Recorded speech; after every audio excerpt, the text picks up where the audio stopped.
그러니까 이 여드름으로 저렇게 말도 안 되게 어마어마한 대형 건축물을 쌓아버린 거예요. 제가 제일 좋은 추억을 갖고 있는 그 공간으로 순식간에 데려다 준 거예요. 네. 그 음악이 주는 매력 같아요. 전원 교향곡을 좀 감상하는 팁을 하나 드릴까요?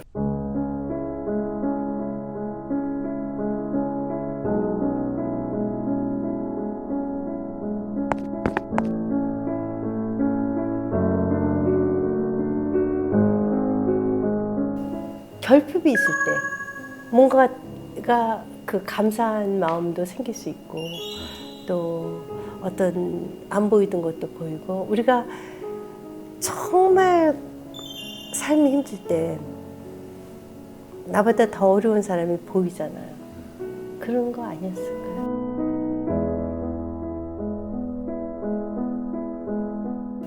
제가 최근에 어디서 기사를 본 것 같은데 잘 알려진 굉장히 유명한 셰프인데 그분이 냄새를 못 맡는다고 그래요. 네. 그러니까 냄새를 못 맡지만 자기가 머릿속으로 기억하고 있는 아니면 가슴속으로 뭔가 쫓고 있는 그 아름다움, 미적 감상을 쫓아서 요리를 만들어내는 거죠. 네. 그러니까 베토벤도 아마 그랬을 거예요.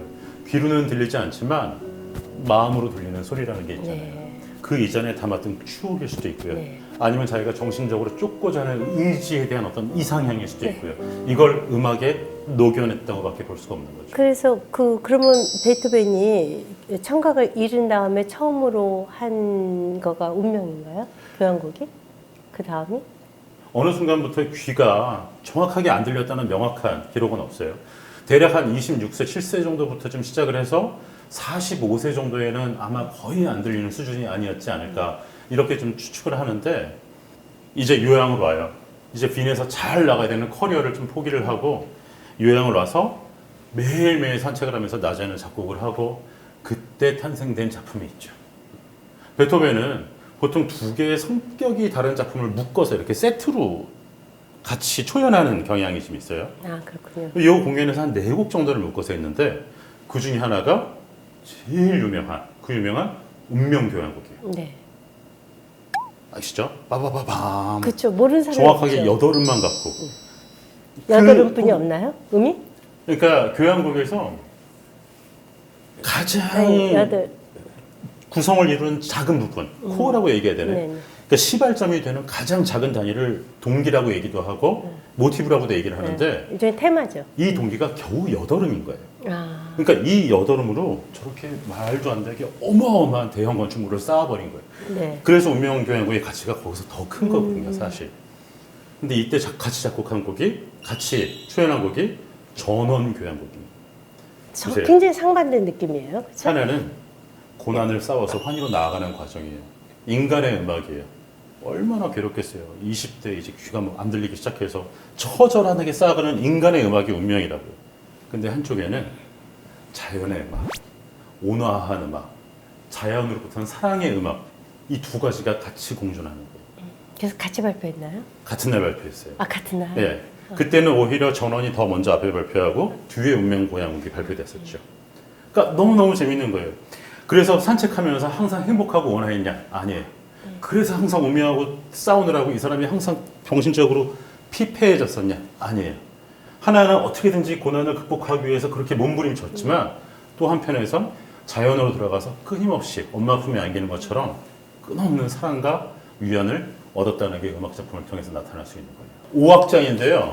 1악장은 시골에 도착했을 때 깨어나는 유쾌한 기분.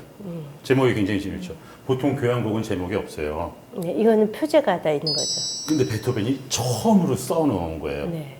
그래서 낭만 음악의 시작을 베토벤이라고 얘기하기도 해요. 그렇군요. 구체적인 감상을 표현했다고 네. 얘기도 해요. 그리고 2악장에는 시냇가에서, 뭐 3악장은 농부들의 즐거운 모임, 4악장은 폭풍우, 5악장은 농부들의 노래. 폭풍이 지나간 후에 아주 기쁘고 감사한 기분. 네. 근데 아주 친절하게 베토벤이 그렇게 설명을 해줬어요. 이 곡은 전원 생활에 대한 내 회상이나 묘사가 절대 아니다. 여기 재밌죠? 무슨 얘기냐면 내가 전원에서 듣던 새소리가 아니라 마음으로 들었던 새소리라는 얘기예요. 그게 새소리를 표현을 해요. 그죠? 근데 그 새소리가 귀로 들었던 그 전에 들었던 새소리를 기억해서 한 게 아니라 마침내 이 산책과 자연을 통해서 나의 극복을 얻어 이겨내는 과정에서 마음으로 들렸던 새소리를 표현했다는 때 네. 있는 거예요.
제가 전원교향곡을 좀 감상하는 팁을 하나 드릴까요? 아, 그래요.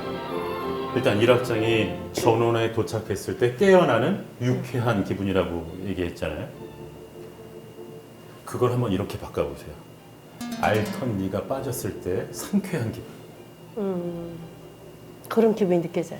일악장에. 못 받은 돈을 한 번에 왕창 돌려받았을 때 지금. 행복한 기분. 그 기분을 대입해서 들으면 네. 베토벤이 명시해 놓은 대로예요.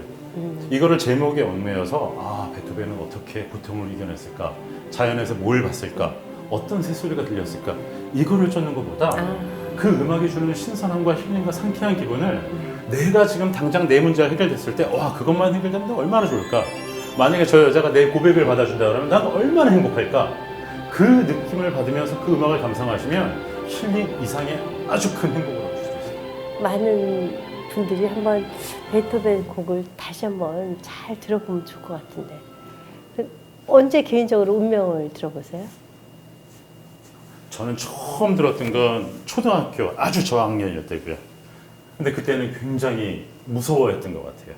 그러니까 지금은 그때랑 좀 다른 감상이에요. 좀 굉장히 또 음악도 크니까. 뭔가 이렇게 시끄러우니까. 정체돼서 꽉 막힌 기분이 들다 어느 순간 이렇게 터지고서 카타르시스를 느끼지만 어렸을 때는 초등이 주는 그 압도감에 그쵸. 무서워서 도망갔던 근데 거예요. 그 8음으로만 되어 있다는 것도 오늘 처음 알았어요. 그걸 동기로 계속 변형해서 쌓아나간 거예요. 그렇군요. 참 천재는 천재네요. 그런 데서 베토벤의 위대함이 돋보이는 거예요. 그러게요. 저는 개인적으로는 사실은 베토벤이 소품들도 많아요. 네네. 그렇죠? 대표적으로 뭐 좋아하세요? 소품들도 많은데. 피아노 소나타 같은 것들 좋은 네. 것들 굉장히 많죠. 그렇죠. 그 중에 파테티크라고 하는 거예요. 저희가 아는 비창 소나타. 네, 비장소. 이런 거 들으면 너무 정말 좋아요. 좋죠. 네. 그러니까 비창 소나타 같은 거를 예술집에서 조용히 듣고 나서 와인을 한 잔 먹거나 커피를 한 잔 마시고 있으면 그 무서웠던 이미지의 베토벤 얼굴 아예 없어요. 정말 어떤 때는 바로 바닷가에 있는 것 같기도 하고 아주 잔잔한 호숫가에 있는 것 같기도 하고 제가 제일 좋은 추억을 갖고 있는 그 공간으로 순식간에 데려다 줄 때. 네. 그 음악이 주는 매력 같아요. 그렇죠.